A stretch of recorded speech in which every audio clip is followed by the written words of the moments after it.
Tasslean Johnson Parker was born to Homer and Juanita Johnson on September 28, 1945, in St. Paul, Minnesota. And the land is dark, and the moon is the only light we'll see.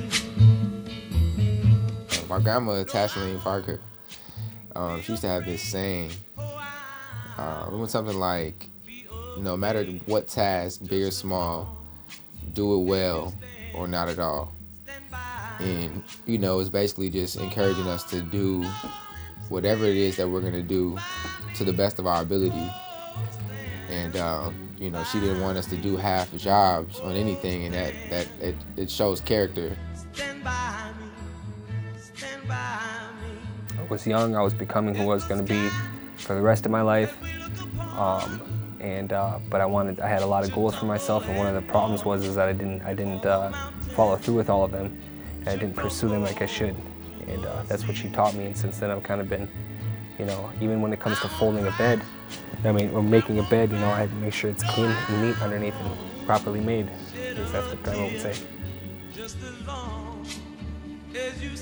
I'm Tasslean Parker, and my relationship with my grandma, whom is Tasslean Parker, we were very close. I've lived with her for a very long time, and yeah, she was like my mom.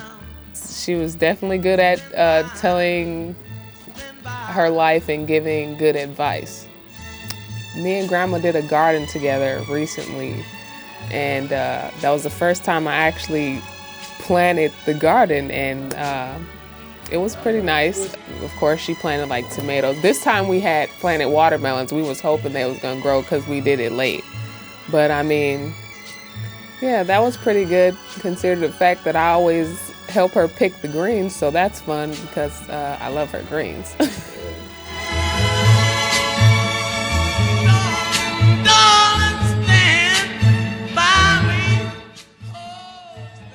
Every Thanksgiving, she used to make her 7 upside down cake, and every year she would teach us how to make it. Every single year, even though the only thing that me and Tassie and Terica would do is eat the frosting, but that's the one thing she used to teach us, and that's the one thing that stuck with me, is every Thanksgiving she used to cook and the family would come over here, and she always said a prayer for our well-being and our health. This was the first Thanksgiving that we had without her, but we all came together the way that she wanted us to.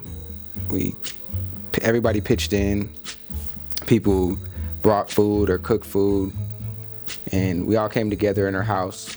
We tried to keep it as peaceful as possible, but we're a family, we fight, we argue. But at the end of the day, we're still always going to be looking out for each other, because that's exactly what she wanted. We used to all get together, brothers, sisters, cousins, uncles, and go out to a lake, drive maybe 45 minutes away, rent a big pontoon, and everybody would just hop on the boat and we'll go fishing all day. We'll bring coolers full of food, lunch meat, sandwiches, chips, drinks, and just enjoy ourselves. When you think of a strong black woman, she is exactly what you would think of. She wasn't scared to speak her mind. She wasn't scared to tell it like it is. But at the same time, she knew how to be respectful. She knew how to get the response out of people that she wanted. She inspired a lot of people to keep moving, to keep on pushing. Because if there was anyone who understood adversity, it would be her. She was a pillar to the community. She was very popular. A lot of people knew her. She was very well liked. She was a hard-working woman. Graduated with her master's after everything that she's gone through. If there's one thing for sure, she'd always be remembered by the Rondo community.